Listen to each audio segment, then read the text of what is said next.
preserve your physical body.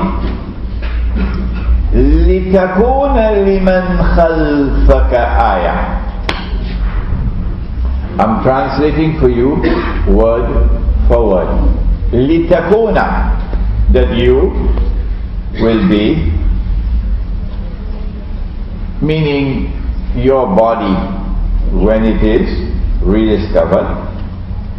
لِمَنْ خَلْفَكَ آيَةً, your body will be a sign for a people to come after you. وَإِنَّ كَثِيرًا مِنَ النَّاسِ عَنْ آيَاتِنَا لَغَافِلُونَ. But most people, they don't have time to worry about this subject, about the ayat of Allah. They're too busy making a living, driving motor car up and down. They have so many other things to do, and they are negligent about the signs of Allah.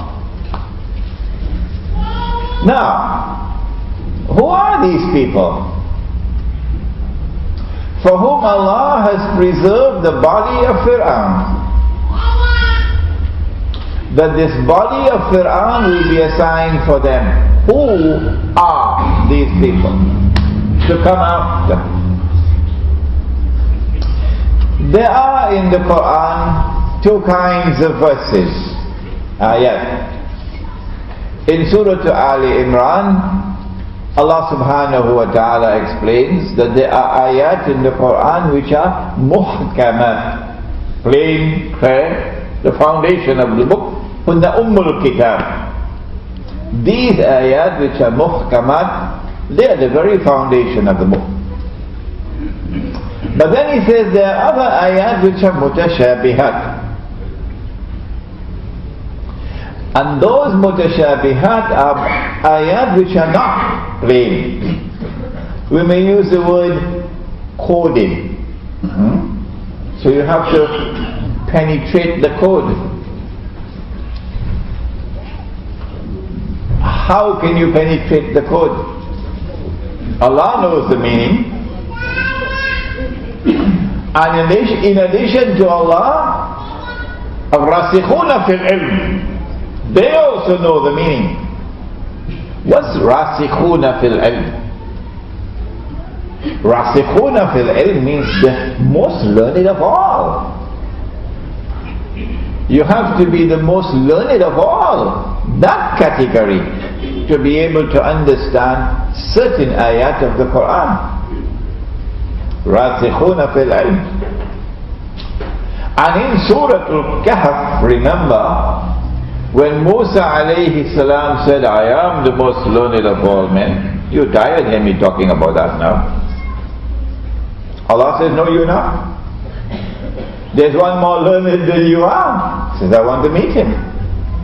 And what does Surah Al-Kahf say? Where would you meet him? Cape Town, you know it by heart now. You'll meet him at Majma'ul Bahrain, and don't take me up top of Table Mountain, and show me Majma'ul Bahrain. Majma'ul Bahrain, the place where the two oceans meet. There you'll find the most learned of all men. And Imam Baydawi, rahimahullah, is the only commentator of the Quran to recognize this as religious symbolism. And he says that the two oceans, and I agree with him, you don't have to agree with him, no. You don't have to agree with him. I agree with him. He says that the two oceans are not Atlantic and Pacific. No. He said the two oceans are the oceans of knowledge, externally acquired, and the ocean of knowledge that comes directly from Allah, internally acquired. And so the rasikhuna fil ilm in the last age, the age when the body of Fir'aun will be rediscovered, the rasikhuna fil ilm will be these people, the ones who combine the two oceans of knowledge. The ocean of knowledge externally acquired and the ocean of knowledge internally acquired. And these people are able to understand the mutashabihat because they use a particular methodology. Not only do they receive knowledge directly from Allah, but in addition to that, they use a methodology. They say, we believe in the Quran, everything. كُلُّ مِنْ عِنْدِ رَبِّنَا. The whole of the Quran is from our Rabb. And therefore, if you want to understand a particular fact which is coded, we have to grasp the whole message. So if you want to answer the question, who are those people for whom Allah is preserving the body of Fir'aun? That the body of Fir'aun will be a sign for them. It is to the Quran we must go to ask that question, and the Quran will answer it.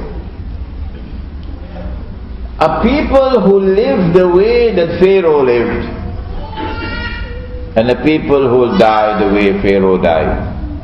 Who are they? When Fir'aun gave the declaration of faith underneath the water, was it accepted? Did he die as a Muslim? That's the question. No, says the Quran. Fir'aun died as a kafir, and Fir'aun is going into the hellfire, even though he made the declaration of faith. But he made it too late. Too late. Once the staff hit the water, that was it. Too late now. So there are a people who are coming later, and for them history will repeat itself, and the body of Fir'aun is being preserved as a sign for them, that when the staff hits the water for them, maybe it is not the staff hitting the water, maybe it's something else. But once that happens, then they also will declare faith, as Pharaoh did. But it will be too late. It won't be accepted. And they will die like that and go into the hellfire. Who are they? Was the body of Pharaoh discovered? Thousands of years afterwards, was it discovered? Yes. I was a student in Al-Azhar University in 1963. I spent only 1 year. I'm not a graduate of Al-Azhar. But I went to Cairo in 1963 when I was 21 years of age, and spent 1 year. And during that time I went to the Cairo Museum several times. And in the Cairo Museum there is the body of that Pharaoh who drowned. Yes, it's there, you can see it. And the body of Pharaoh was discovered in 1897, about 110 years ago. Since the body was discovered, it means Allah is speaking about a people who are alive in the world now. That there are a people in the world today for whom that body is a sign. Who are they? The answer is in the Quran. In Surah An-Nisa, Allah subhanahu wa ta'ala describes how they declared of Maryam alayhi salam, وَبِكُفْرِهِمْ وَقَوْلِهِمْ عَلَى مَرْيَمَ بُهْتَانًا عَظِيمًا, that she had committed sin. She's no longer a virgin, she committed zina, and therefore that her son Nabi Isa alayhi salam was a bastard. وَنَعُوذُ بِاللَّهِ مِنْ هَذَا. And then the next verse وقولهم إنا قتلنا المسيح عيسى ابن مريم رسول الله. This is called sarcasm in English. We've killed him. We've killed him. Because they saw him on the cross. They saw him die, give up the ghost. We've killed him. The Messiah, this is sarcasm. The Messenger of Allah, the Son of Mary, we've killed him. But then